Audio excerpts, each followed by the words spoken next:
Good afternoon, everybody. My name is Eugene Murphy. I'm the founder and CEO of Indeemo. And I'm Dr. Karen Tuzlak. I've been able to say that for the last month when I got my doctorate. I've been a primary school teacher for 15 years, assistant head for 2.5 years, so working with reception to year 6. This is a very different audience. I was a math specialist, and as you'll find out, I always thought I'd be doing data around numbers and everything had to be graphs and things like that, this is miles away from as well. And I now work for Manchester Met University. I train primary school teachers on the PGCE primary and the BA primary. And I've looked at for my doctorate about capturing the lived journeys of early career teachers, because I found that I was training these students and they were full of hope, and then when they got into the real world they realised that sort of teaching didn't match that idealism. So I wanted a way of having a look at their journey. And this is where it's called Beyond the Snapshot, because I wanted to go beyond that little snapshot that we get where we have a survey and we know that teachers are overworked and that's what comes out, and to try and have a look at that live stream of what it's like. So that's where I came across Indeemo and got involved in looking at mobile ethnography. Yeah, I'm not employed by Indeemo. I funded this all myself. It's just I love talking about it, and Eugene said come along, so here I am. Good segue. Thank you very much. So let me press the clicker here, guys. Good. So I'm going to give the floor to Karen, right? But I want, from my perspective, we do hundreds of research projects a year. We're a SaaS platform, and I think Karen's approach was truly pioneering. So just to put some context on us. 4 reasons why I think. One is the power of video. So we're all walking around with a smartphone that's got 5G all-you-can-eat data in our pockets right now. What that means basically is, as a researcher, you can connect with any person in any context at any time and capture real-life video footage of what their lives really like, okay? Now what that enabled Karen to do was to literally walk in the shoes of these trainee teachers for a period of 7 months and get really close while being remote, ironically, right? The second thing was the always-on approach of this. So the fieldwork went on for 7 months. And again, when you're using an app-based approach like Indeemo, once they log in, they're always there. They can capture moments to share them with you at any time. So if they're having a bad day and they just had a really bad class, they'll sit in the car in the parking lot and they'll record that video and they will emote into their smartphone, and that allows you to capture this kind of richness and in the moment's context that you'll struggle to do any other way, okay? I'm going to talk about AI, okay? All right. Somebody came up to me earlier and said, look, I'm really depressed after this morning's session. It's probably the end of my job. I couldn't agree or disagree more, okay? So what we think is going to be like an exoskeleton for researchers, okay, we think it's going to be a supercharger. We know it's going to be a supercharger because we're seeing the size of our qual projects 10x in the last 18 months. Okay, so what we think it means is you're going to be able to do rich video research at scale and take that into the hundreds of participants and think about it as an assistant that's going to do the basic task for you so you can get deeper into rich data at scale for longer. So it gets you into the fun end of the research versus the drudgery of trying to structure the data and summarize it at the start. Okay, and finally what I think about Karen's approach, really cool new way to tell the stories. Right? So when I think about PhDs, I think about hardcover bound, hundreds of pages, words in print, but we're living in a TikTok paradigm now, okay? So all of our next generation coming through, all my kids are on TikTok, they're video messaging left, right, and center. And what Karen has done is she's kind of leveraged video and art and augmented reality. She's got some really cool innovation, and I wonder, is the future of PhDs going to be documentaries? Is it going to be augmented reality? So is there a more immersive way for us to tell the story, okay? So without further ado, I'm going to pass you on to Karen, who's going to share her story about how she went beyond the snapshot. Okay? Hello. Thanks very much. A bit of a health warning, when I get a bit excited, I get very high-pitched. I did ask them if they could lower my tone so that you could still hear me by the end. So this is, so why this research, why now? So we've all seen the headlines. 13% of new qualified teachers left within the first year, rising to 20% in 2 years. And I'm working in initial teacher education. I've seen lots of my students, coming back to me and contacting me and saying they're no longer in teaching. I was a teacher, but I feel like, you know, things have changed, and I really wanted to get behind those, because behind every one of those statistics is a real person. And these are just some of my students. They're not my participants, and I'll explain later to do that, but these are my students who are in schools. And, you know, we hear about them leaving after it's happened, after the crisis, but actually we want to know what's going on between those, you know, those good days, those bad days, those days where they have a midweek crisis, but then the next day they're, you know, they're having a really good moment with a child that suddenly gets something that they've been struggling with. And it's really hard to capture those. I did try to, you know, look at getting a documentary crew and following my ECTs through the school for a year, but that's not possible. So it's like, how do you get as close as possible to these ECTs? So I wanted to look at how they experience becoming part of the school community, professionally, emotionally, socially, and personally. And for my theoretical frameworks, I looked at Wenger's community of practice and had a look at how the teachers moved from being on the edge of their community, in the staff room not really contributing, to then contributing and getting involved within that community. I also looked at some of Wenger's later work, where him and his wife look at value creation theory and thinking about some of these little moments, the value that's created. So because I was looking at their journey, I could identify lots of little moments and they could tell a story. So it's looking at the value of that moment, the value of somebody giving them a piece of feedback that they then implement in their lesson the next day, or the value of even somebody saying hello to them on the corridor. I had, you know, some of my participants where the head teachers hadn't spoken to them all week. And then as soon as the head teacher says, "Oh, how are you doing today?" it just lifted their mood. Those little moments that you know, it's hard to track with a survey or whatever. So I wanted to walk with them.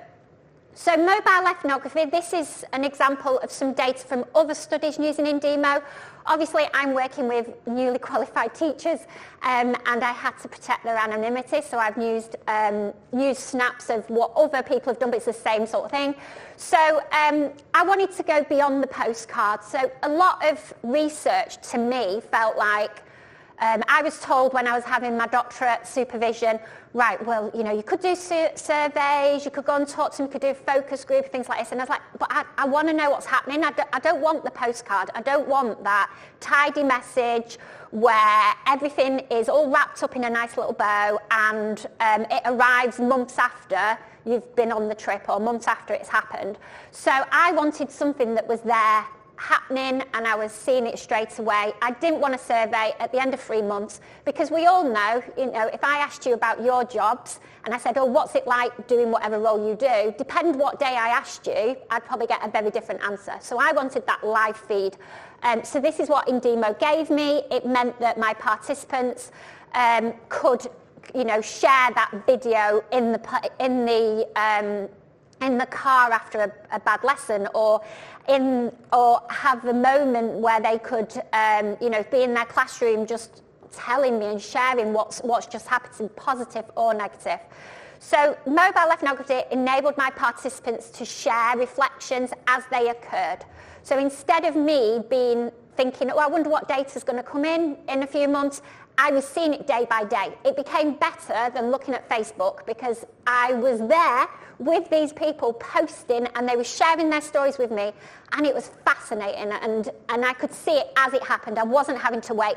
In fact, because of the different tools as well, which I'll talk about, it meant that I could do things straight away with my students. Like, I was talking to my trainee teachers going, "Oh, well, you know, you could try this, or this happens," etc., because I was getting that data straight away. I wasn't having to wait. So it's unfiltered by hindsight. Yes, I know there might be some filtering because we're all human, and people like to project their best self on things that are going to happen. But when I saw my videos, and I wish you could see the actual heartfelt videos that some of my participants shared, you really get a sense of that real emotion, and they became more and more relaxed, and they really enjoyed that sharing, and actually that was an outcome of my work, that they actually like using the app to sort of share their experiences and somebody that's listening. So as soon as they uploaded, I could see it day by day. It didn't arrive weeks later. It was there as it happens. And I could see those little moments, like a teacher saying, I don't think I can do this anymore.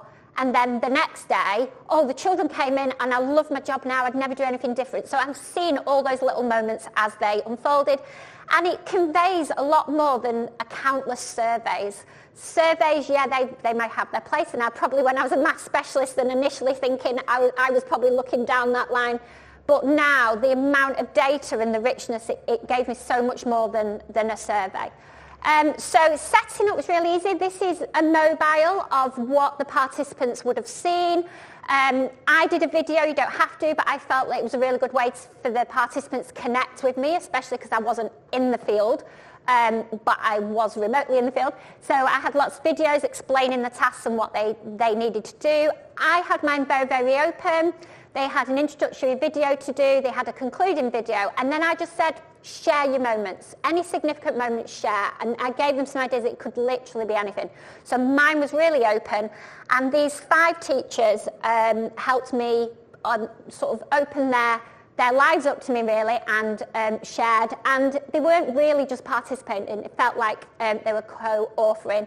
They had the flexibility to upload. So there's me uploading and showing you how you upload the data. They could use videos, audio, text, emojis. So it was up to them how they shared. So it's quite scary as a researcher because you don't actually know what's coming, but it's also quite exciting. So you could quickly just upload it. I'm not a tech whiz at all. Computer's not my thing. When anything goes wrong at work, I always call for the IT people. But this was really, really simple. And Indeemo were there just to make sure I didn't press anything and delete anything, and it all went wonderfully. So this is some of the data that's coming through. Obviously, lots and lots of rich data. This is my data, but I've taken out the videos because obviously you would see my participants. But all the data is coming through. You can filter it in different ways. So I'm looking at collages of the pictures. I'm looking at the journey map, which I particularly liked because it helped me track their journey and think, right, well, why is there a low point there? What's going on behind that point? I know we keep talking about AI, and I think people forget we've been using AI forever with like Google and all things like that. There is obviously a lot of apps, a lot of companies in the building use AI. I think it's just how it's the terminology that's used. AI did not write and did not tell me what I needed to know. It helped me search and filter. So for example, I typed the word children in just to help me draw all those things together that involve children. It transcribed my videos. So as soon as the student, the participant uploaded, I had a transcript, and I could look at that video and start to pull bits and find keywords from that transcript. I still went through all my data. I think there's masses and masses of data there, and it can look overwhelming. And it was really messy. It was really live. But actually, the tools make it really, really easy to sort of filter things through and look for that data. And, whereas interviews rely heavily on memory, they weren't having to remember this. I did actually do follow-up interviews at the beginning, at the end, but then I did interview at the beginning. And they weren't having to rely on memory because I had it all there coming through. So like I said, transcribing, helping me search data, not doing the work for me, but helping me to get to what's here. Because having to think of at first, what's here, there's all this, and it's really, really messy, but helped me think about what does it mean. So for me as my doctorate, the research bit, the data analysis and everything was really exciting. It helped. The way the tools work helped me to get some answers really, really quickly. I could have probably, if it wasn't for the fact I was writing a doctorate, I could have probably got the answers out so much quicker. And some of the information that came through I could implement in my lectures the following week anyway. So this is April April had a very up and down journey. You will see in a moment that I can filter her data, have a look at her specific things, put in prompts, ask to find particular moments where she spoke about, for example, children. And depending on how detailed the prompt was, depending on how the output would have been. So you'll see that different layers of responses I'm getting. And if I click, I can go direct to that one. So I'm saying, you know, where does she mention children? And then I'll get some options and then go and find, and it'll go direct to that. April was a really interesting one. She went from having toxic leadership in the school, really, really low. And when you see her journey maps, this was at the beginning, 4th of May, they got new leadership in the school. So straight away, I could see that uplift and that change of how moving from toxic leadership really helped. So the children might, you know, bring her up, then she'd have something down. And sometimes they're on the same day. So, you know, you might think, well, I could do a survey every day, or I could ask questions every day. Well, actually, some of my participants posted 2 or 3 times a day. And in the morning, they might have felt wonderful. By the afternoon, they might have had some really unhelpful feedback. Ofsted might have come in. We all know what they're like. And, you know, their mood might have changed. So mobile ethnography really made the difference in all that. I wasn't hearing their story 3 months later, and I was seeing it as it happened and as it unfolded. So what I found out, it's teaching's messy, it's non-linear, it's not a straightforward journey. It's like being on a roller coaster that a toddler's designed, full of glitter and sticky glue and also all the mess that comes behind it. But you still get patterns emerging. And I think one key thing from this, and I wouldn't have got from not using Indeemo, is the importance of those little moments. And we all know that teaching's hard. We all know that people are going to talk about workload. But what are those little moments that really support those teachers? So it helped me see that identity form where they started to support others in the school, went from that sitting on the edge to them being really central in their community, but actually going back again. So I think that's where the non-linear came. It was like our trainee teachers were going from sitting on the edge to then contributing, to then learning again, to then contribute. So it was really nice to sort of see all that unfold. I could see those confidence moments unfolding, and I could see that value created. So I could see where something had happened one day, maybe some feedback, etc., and they'd implemented it a few days later, and the change in their children, the behaviour, or the children suddenly got something that they were struggling with. And the importance of a research participant relationship. Now, it is a bit like Instagram, all those, Facebook and things. You can interact with your participants. I didn't want to influence my participants, and it's really difficult, isn't it? Because I don't go, oh, you sound like you've had a really difficult day, and then et cetera, et cetera. So I just tended to like or put thanks for sharing. But you can interact as much as possible and ask questions. You can do whatever you want, but I didn't for that. So it was invaluable for capturing those moments. What really so these are my avatars. So what really was frustrating for me is I wrote my first chapter, and my data chapter, and my supervisor said, it doesn't really show that wealth, that tapestry of information. And I went away, I was like, I just want to do a documentary. Like, why can't I do a documentary about the lives of teachers? So I went away and I was like Googling and thinking, what do people do? How do we bring papers to life? And I saw this newspaper, I don't know where, I think it was in America somewhere, and they turned the newspaper into, the images came to life, and I thought, that's what I want to do. Hadn't got a clue how to do it. I'm no way into technology like that. It might look like it because I'm talking about technology, but I'm not. So I did Google, went on, taught myself on YouTube how to do it, tried to work out, and I came up with something. It's not perfect.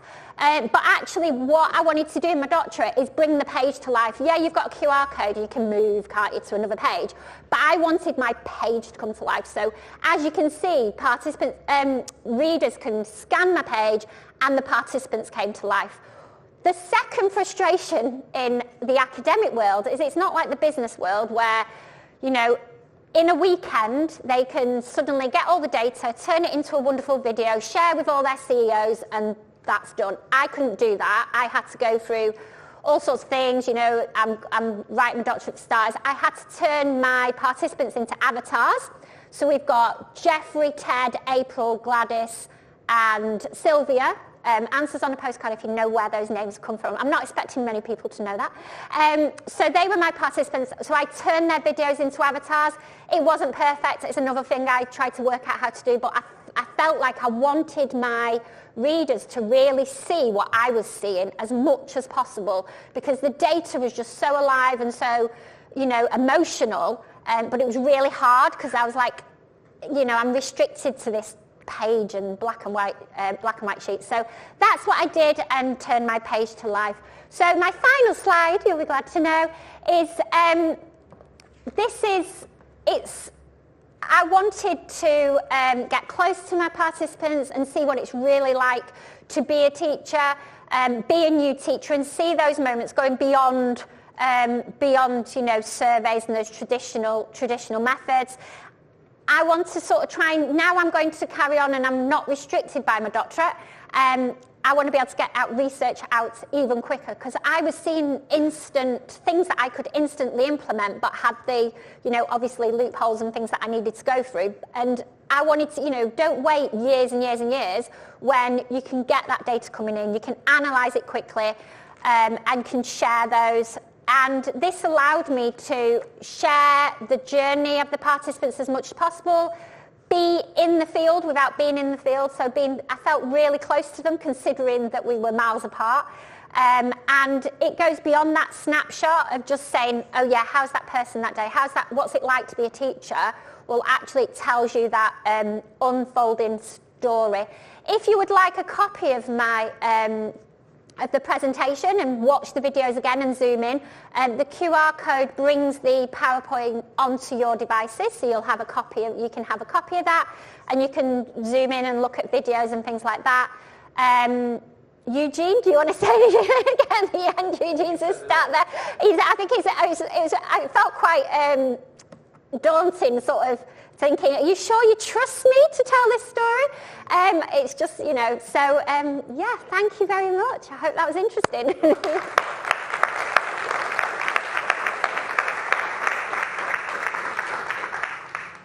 Thank you very much. We have got a set of questions. We've got a few questions. There's one bucket of questions around the sort of ethics around things that would be really interesting to get your views on, because obviously that's always a challenge, particularly with any new technology. And I think there's sort of three areas that were coming up. There's one around sort of risk of people disclosing things and how quickly you can react to that. There's one around protecting privacy and sort of videos of minors in there. And then there's another one about, you know, just basically people showing vulnerabilities and what your concerns and considerations were around there. So I remember when I first talked about using Indeemo, and I was like, platform app. And I spoke to the person in our faculty who's involved in computing and things like that. I was like, oh, I've tried things like that before and I won't be allowed to do it, I can't do it. And also I was like, right, I'm like a dog with a bone. I was like, I'm not letting go of this because I really want to do it and it's exciting. And before that I was sort of considering, do I want to even do my doctorate? Because it's like, it's not work, you know, why am I doing it? And actually doing this, so I really, really wanted to do it and wanted to get through all those loopholes. So I had a really good person that was in our ethics department and worked with him, and they spoke to Indeemo for me and was saying, right, does it do this? Have we got this? Have it covered this? Can it cover this? And by the end, thankfully, obviously, it worked. It maybe took a bit longer but it was still only a matter of weeks, months. It wasn't a really long process, but lots of people had given up. But I'd say, you know, it's so exciting that I was just got to work it out. They're on safe, you know, my team at Manchester Met University went through all the making sure they're on safe servers, all that element, and it all went through. And now I'm like being asked, you know, what did you do? How did you do that? And so that's one element. Anonymity, obviously, it's really, like I've said, it's hard for us because I know that Indeemo sometimes work with companies that can share those videos and things like that. I can't do that, so I sort of found ways around that and using things like the avatars and things like that to help anonymize my data.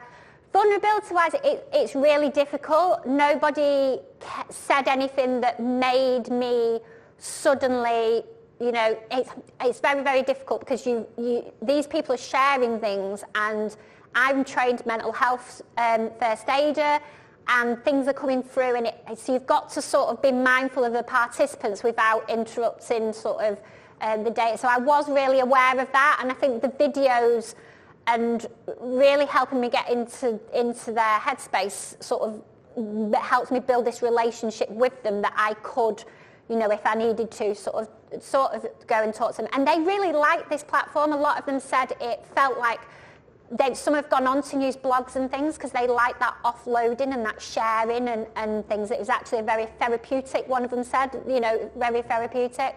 But yeah, you do have to be careful of all those elements. I hope that answered it. Yeah, I think, look, from a technical perspective, we're ISO 27001 certified, HIPAA certified for healthcare. We deal with governments, we deal with healthcare providers. So if you have security concerns, your data privacy team will audit us. We will get through the audits. So that's a given. I think the other thing is around recruitment and consent and being very transparent with your participants up front, especially if you're working with children. You recruit the parents, you make sure the parents are involved in the study. We also have techniques like facial blurring. We can anonymize participants completely, so we can cover off all those points of concern. Fantastic. And were there any sort of concerns around research burden from participants? So were there people who took part who halfway through said, I would just actually prefer a survey? Or were there people who said, no, I don't want to do this full stop, this seems a bit too much for me? No, they all, I think sometimes it's that relationship with you. Like my videos, I think coming from a primary school background, I get used to sharing things with children to make it sound exciting, even if it's, I've had to make punctuation lessons sound exciting, so I could sell this so I think sometimes it's how you set the scene with them, and they sort of bought into it because I was so excited about it, and I was saying in this and this, and they had the option if they wanted to back out. That was fair enough. I did start with 6, and one of them didn't start the program, but that was purely because he had a lot going on in his life at the moment. He says, I'm not, and yeah, that's fine. But the others actually, they had the freedom when and how many times to post. So some, there was that element, so fitting around sort of their headspace, I guess. But they all, part of the feedback in my research is about how much they enjoy using the platform, and actually it helped them, and it helped them process things and get that thing out about what it's like being an early career teacher, because a lot of them were finding the frustration of social media and things like Facebook that portray teaching as this wonderful, it is a wonderful profession, but that you only ever see the filtered, lovely side of it, of the teachers greeting their children with a high five and everything being all smiles and wonderful. And they were really struggling in the classroom, and he said it's really good to get that other side of the story out and just share what's happening. So yeah, part of that, I think, is you as a researcher, how you engage your participants. I think my perspective is transparency about how much work they have to do. Yeah. Be very honest about it's going to be 2 hours, it's going to be 10 hours, whatever it is. It's incentives, you need to pay them for their time. But in studies like this, Mine didn't pay. Yeah, especially in healthcare. Especially in Crazy. healthcare, they just want to be heard. Yeah. So we have a healthcare provider in the West Coast US never pays an incentive, because actually it proves that you're genuinely listening, and there's going to be impact from the outputs of the research. So, but it's about transparency up front, I think, is my biggest piece of advice. Fantastic. Thank you very much. Thank you. Thank you very much.